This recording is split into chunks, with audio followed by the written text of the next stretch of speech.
Hi, I'm Meredith. This is Harrison, and we're P1 Picks, a Formula One podcast based on data and analytics to give you the edge on Formula One bets.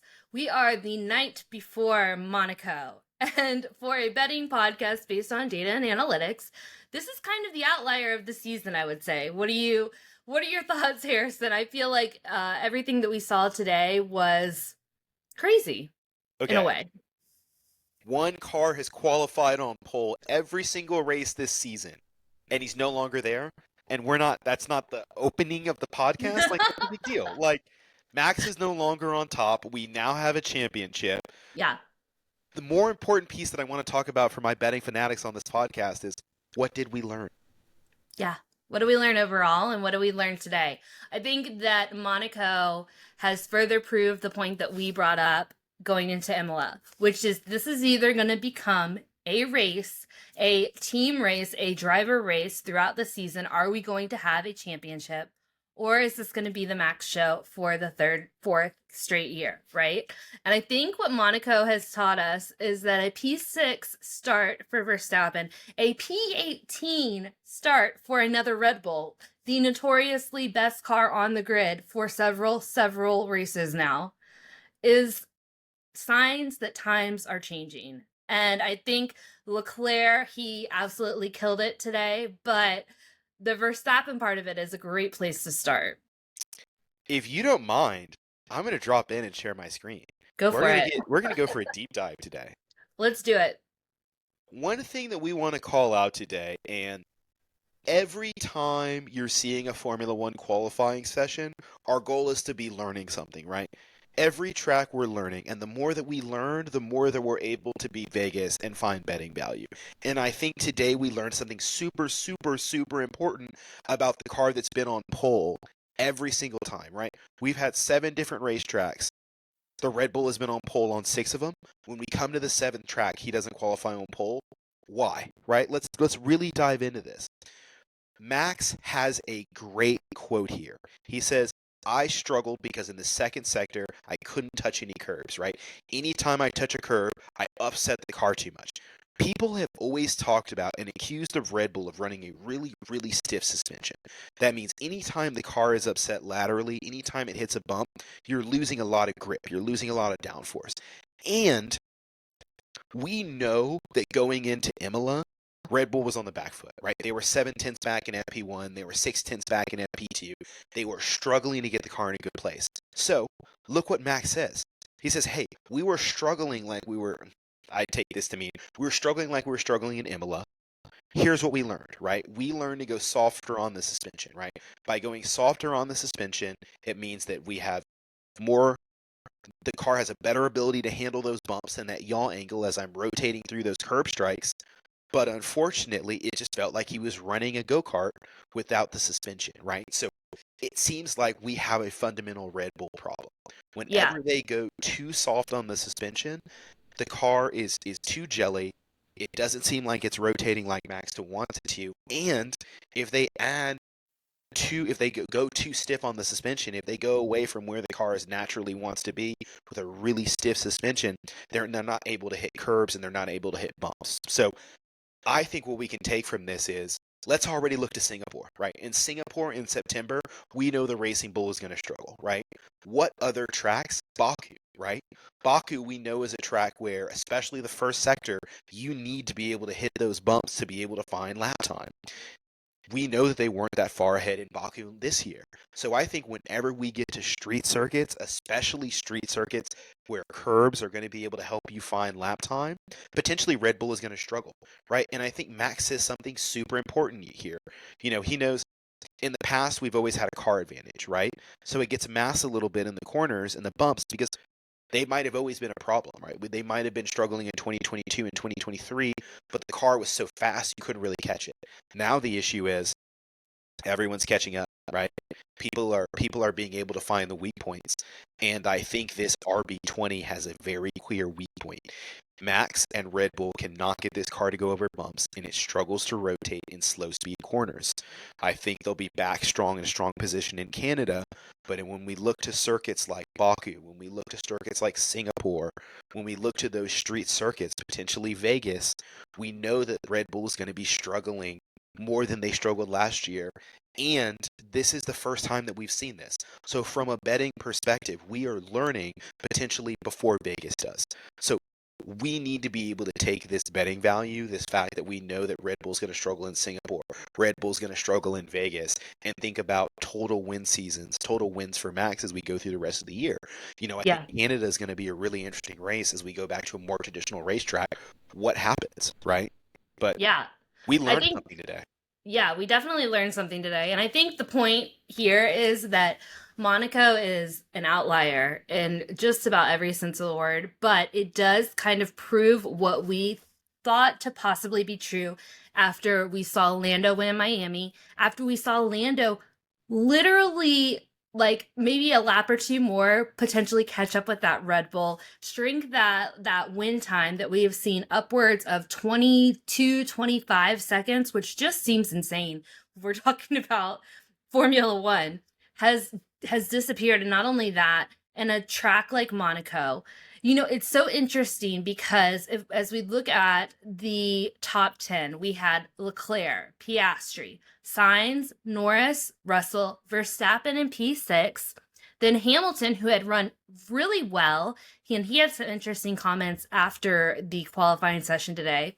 But Hamilton P7, Sonoda, your very favorite, Albon, my very favorite. And then rounding out that are Alpine Gasly with Ocon right in P11. So I think what Monaco has showed us is this might not be the track where we lay it all out on the line. I don't think that I'm going to be putting $500 on anything tomorrow, just to be completely honest, because the only way for us to see real change in Monaco is for something weird to happen. Verstappen more than likely is not on that podium tomorrow unless there's a safety car at the right time, unless there is something a crash that results in 3 people going out in front of him that we weren't expecting. So Monaco truly is one of those tracks where I think we're going to learn more going forward. Maybe, like you said, total race wins. This is when we kind of make that play. But in terms of the Monaco Grand Prix and where we see value, once qualifying is set, we're kind of set, and anything else is going to be kind of force of nature, like something we were not expecting and that we cannot necessarily predict, because you're not overtaking cars in Monaco. It just isn't. It's not feasible. It's not possible. We've seen enough Monaco Grand Prix at this point for to know that without an intervention, nothing's going to really change with this order. That is going to be, I would say, yield the benefits that we want people to receive on these bets from us. And that's the challenge for Monaco. I think anytime you go to a track where faster cars really can't overtake, it means that a lot of the betting value that we have, a lot of the information that we have is going to look at pace, right? How fast is a car in comparison to another vehicle? But that analysis struggles when cars can't get past each other, right? If the Williams can hold up Max, which is a true possibility for tomorrow, that doesn't happen in any other racetrack, right? Even Singapore, cars with a second faster pace can generally get past each other. That's not going to happen in Monaco. So Monaco is one of those tracks where track position is so overly important. You get kind of weird strategies and weird things happen, right? Teams, Alonso is going to bolt on the hard tire. Perez is going to bolt on the hard tire. Max is going to bolt on the hard tire at the start and try to go as long as possible and wait for a safety car. And that's not the strategy you're going to see in Canada, because that's not the fastest way to get around a racetrack. If you try that in Canada, you're going to get passed down the back straight, right? You still can use that pace advantage to pass a car. When track position is this overly important, it's hard to find betting value because the race is kind of done. Yeah, qualifying kind of is the race in Monaco, right? And so when we're looking at betting value outside of this thing that we're not able to really predict happening, aka a safety car, aka, it was a little bit easier. easier, no offense, Latifi, when Latifi was on the track, because that was often a safety car Right. car that we saw a lot of the time. I feel a little less certain about that. I don't think that even at the bottom of the grid that we've got, cars that are going to be going for it in such a way that we're going to see just rampant safety cars. With that being said, Leclerc, the hometown boy, did take pole, and barring anything again weird, we expect him to start P1 tomorrow. Really exciting for Leclerc. I'm excited for him as a driver. I think your analysis from a few weeks ago, just in terms of him definitely being the elite of the elite, holds true here. The Piastri, and again, someone else that's been plagued with a little bit of bad luck this year. I think he, a P2, will probably be about where he ends up, barring anything crazy. Yeah, I mean, Leclerc should win the race. And I think we also have to bring this back to everyone talked about these Ferrari upgrades in Imola, and everyone was disappointed when they didn't claim pole. But Yep. realistically, Ferrari took a real step forward. And Ferrari took enough of a step forward to beat a McLaren in a heads-up fight that they were behind the last two races, right? That McLaren upgrade seems to have put McLaren ahead in Miami. It seems to also put them ahead in Imola. But we get to Monaco. Slow speed corners, a lot of drag, not necessarily as much of a benefit. Holy shit. Charles puts it on pole, right? And I think for the rest of this season, this says that Ferrari might have underperformed in Imola, but they might be right at McLaren's level. And the question that I really want to ask is, as we go back to the more traditional racing circuits, right? As we go to Canada and as we go to Spain, how close are these teams to Red Bull? Max is only 50 points ahead right now. If he struggles tomorrow and ends up off the podium and Charles wins and he's able to close that gap by 15, 18, 20 points, this is the championship again. Especially because the last three races, it doesn't necessarily seem like Red Bull has been the fastest car. It Yeah. maybe seems that McLaren has been. If you look at the last three races on average, I'm tempted to say McLaren has been the fastest. I think you're right. I think if you look at sector times, I think that bears out. And then on top of that, we have upgrades coming. Let's kind of just look at the timeline of this. Yep. McLaren brings their big upgrade in Miami, and Yep. we see that result immediately, basically, with Norris taking the win there. Then Yep. we get the first European race of the season, and we see everybody kind of bring upgrades. Yep. Max turns it out and is able to win, but not in the way that we have been seeing him win over the last few years. Then we're Less than a talking second. about Monaco, which is, it's kind of like we're getting a sample of all of these different things that are going to help us kind of navigate the betting system throughout the rest of the year. I think Canada probably is the final piece in that, where we see a more traditional racetrack where overtaking will definitely be possible. Yep. I think after Canada, really, we're going to have a very good barometer of where we're at with the season. Up until now, I think that it's not foolish to think that we might really have a race on our hands. I think that the Ferrari upgrade, while it wasn't fireworks last weekend in Imola, I think that maybe the benefit here in Monaco is going to be what really matters going on for the rest of this championship race throughout the season. I think if Charles is able to win tomorrow and Max doesn't get on the podium, game on for the championship. Not Yeah. only is it game on, I think Red Bull are under threat, right? When you look at teams that have improved the most over the last year, it's not Red Bull, right? It's No. McLaren. It's Ferrari. Does Lando Norris, who's 50 points back, have an outside shot at the championship? I don't know. Does Charles, who's, roughly 50 points back, have a shot at the championship? Maybe.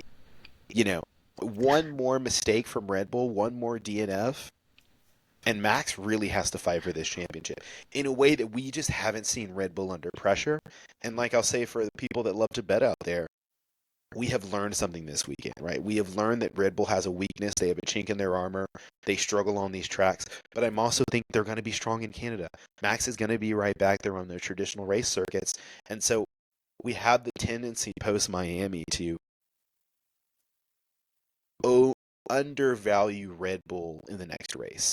And I want to be really careful that even though Max is qualifying sixth, that we understand how much of an outlier Monaco is from a racetrack, right? Yeah. No other Well, and track is this slow.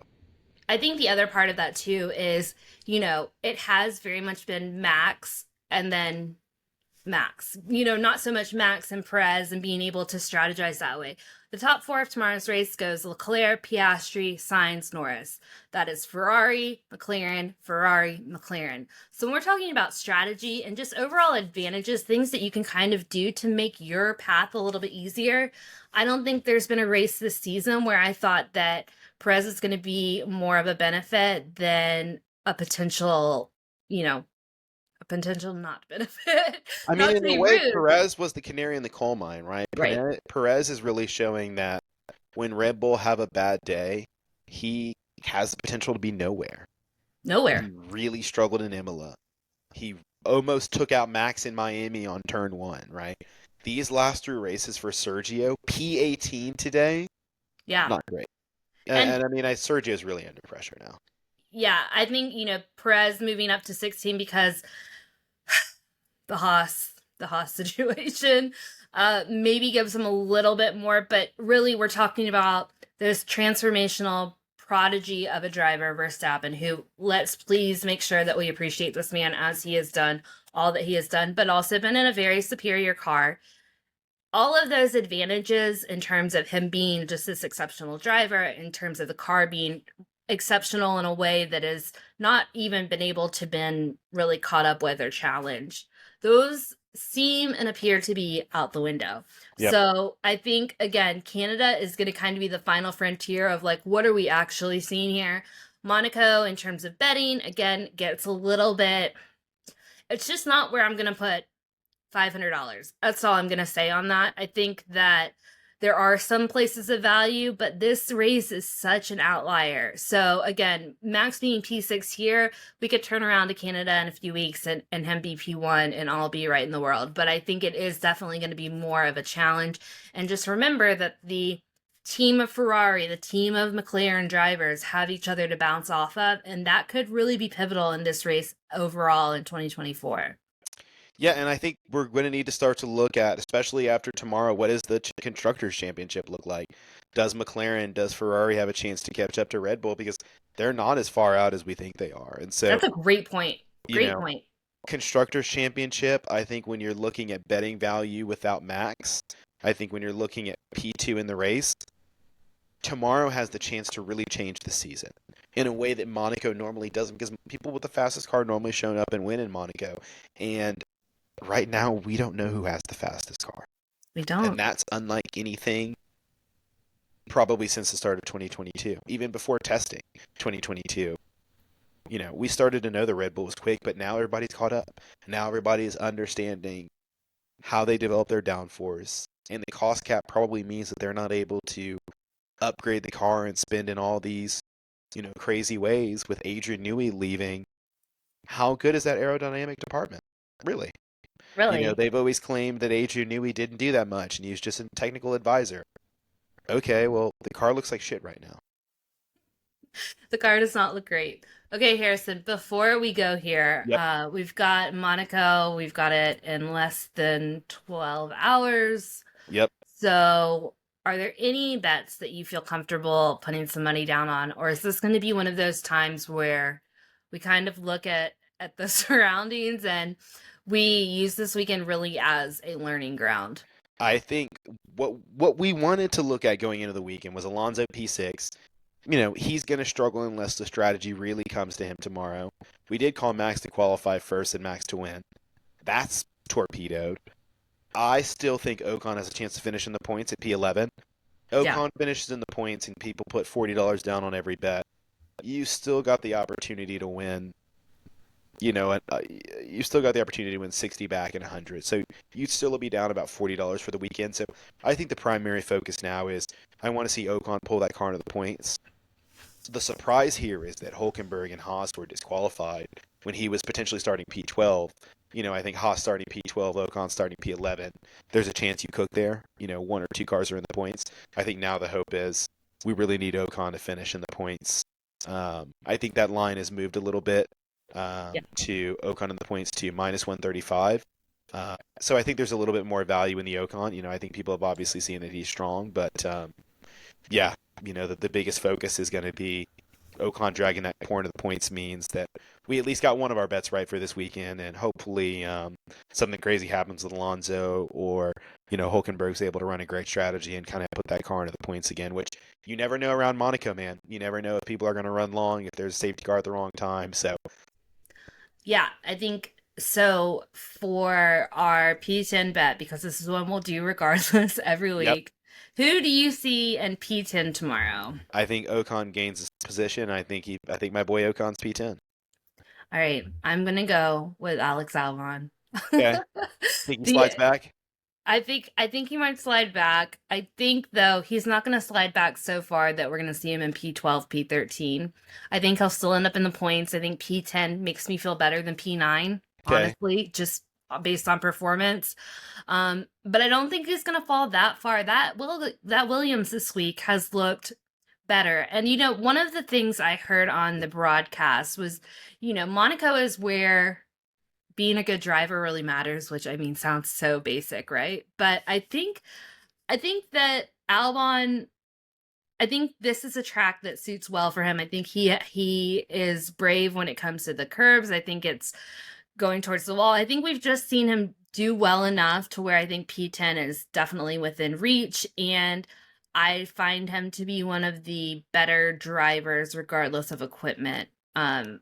I think he's gotten to that point. I don't think that he necessarily was there when he was with Red Bull. That was all kind of a fever dream, it feels like at this point. But I do feel like Albon P10 is reasonable and where I will be putting my money tomorrow. I like that. Yeah, I think Alvin and the Williams has been really strong this week. It's more about, can that team execute? Can they have a good pit stop? Can they put the tires on Great. properly, which they failed to do at Imola? So, I like Alvin. Please don't Brilliant. remind me as I've just given you a preamble on why I'm I, so I like it. I just want our followers to know that Williams is don't follow me into the executing at event. a Sauber level right now. And here's the good thing: we know that Sauber will finish last tomorrow. So there's always that. Gosh, We can what always is call going P19 and on? P20. Okay, so just really quick, just to divert from all of the betting, the Sauber has just become.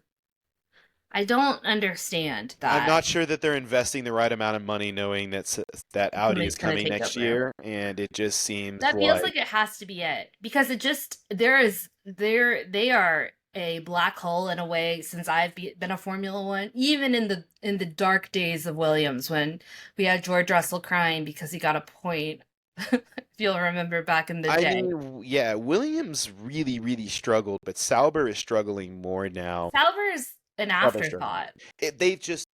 They haven't upgraded the car since the beginning of the season. It doesn't seem like they've made a step forward, where it seems like every other team, right? Alpine has improved their weight, so they're going faster. Haas has made at least one upgrade, so they're able to better use those tires. The only team that really hasn't brought an upgrade is Stake. And it Yeah. looks like, not to be cheesy, but that championship's at stake. It's gonna be hard for them to move forward if they don't upgrade the car. Yeah, I think that you know, despite Haas both starting from the pit lane, I think that you might be accurate in the stake assumption. All right, any last words before we close out this Monaco preview, final race day preview? No, it's gonna be interesting to see what happens tomorrow. I think Max has got to fight to try to finish up higher on the grid, but doing that in Monaco is gonna be really challenging. He's got to hope that the strategy comes to him, which means he really hopes there's a safety car. I think that's Mhm. really hard to bet on, especially when there was no red flags in the qualifying today, and there was really only one issue with Bottas. So I think even the safety car bet is going to be hard for tomorrow. I think you try to win your money back on Ocon, and then we kind of focus toward Canada and say, you know, Canada is going to be a track like a little bit like China with some slow corners and a lot of fast straights. So I think we're more focused on damage limitations from this weekend and then moving forward to Canada. I agree. I think if this betting 101, you kind of just know when you don't have a bet. I feel like Monaco is just us kind of knowing. Let's save our money for another day and go from there. I am super excited to watch it though. I do love the views that we get from the cars in Monaco. Obviously, it's beautiful. Did you see the sorry, side note, but I Yep. feel like probably at this point everyone's seen it. Did you see the boat that crashed into the yacht? I did You not see- see that. Oh my gosh. As long as we don't get any more boats losing control and crashing into yachts, I'm sure all of you have seen it out there. I think we'll be solid for tomorrow. I'm really excited. We, of course, will be watching with our DFW Breakfast Club at Conlan's. Shout out Conlan's Fort Worth. Thank you for hosting us every week. I've got Albin P10. You've got Ocon P10. And other than that, we're going to learn a lot tomorrow. I think that's the most exciting thing. This could really, really turn into a race. And like, better, not so great betting week for us, but a great, fantastic, wonderful We'll be betting back. year for Ocon us. in the points salvages the weekend, and Yeah, who knows? Hulkenberg might be able to do some magic, and hey, if Alonso runs long and finishes in the right place, starts P14, finishes P6, how let's beautiful would that go. be? We go 3 or 4. I'm an eternal optimist, so I think we Let's still got the go. opportunity to win some money tomorrow. I think so too. All right, Harrison, great talking with you, and I will see you tomorrow for the race. All right, we'll be back on Tuesday for Canada picks. All right, bye, guys.